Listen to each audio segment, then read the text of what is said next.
मिन अल्फ शहर, वो एक रात मैंने 1000 महीनों से आला बनाई है।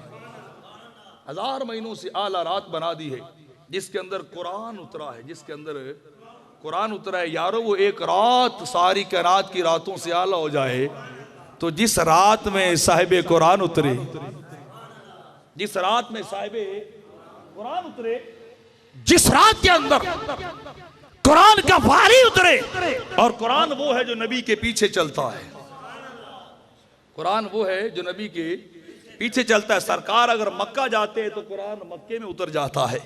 आमना के लाल अगर मदीने जाते हैं कुरान मदीने चला जाता है। नबी जैसे जैसे अपने मकानात और जगह को तब्दील करता है, अपनी हालात को तब्दील करता है, कैफियत बदलती जाती है।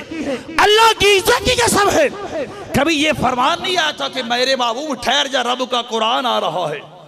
यहाँ कुरान सुन के जाना, कुरान का हिस्सा नाज़िल हो रहा है, मेरे नबी तुझे ठहरना पड़ेगा। नारा ऐलान यही आता है, जबरील कुरान वहां ले जा जहां मेरा यार चला जा रहा है। जिधर जिधर यार चलता जाता है कुरान भी पीछे पीछे लेके चलता जा, पीछे पीछे लेके चलता जा। तो अगर कुरान वाली रात एहतराम और इज्जत वाली है तो साहिब कुरान वाली 1000 गुना इज्जत वाली है। एक नहीं, हजारों गुना इज्जत वाली रातें हैं, एक नहीं।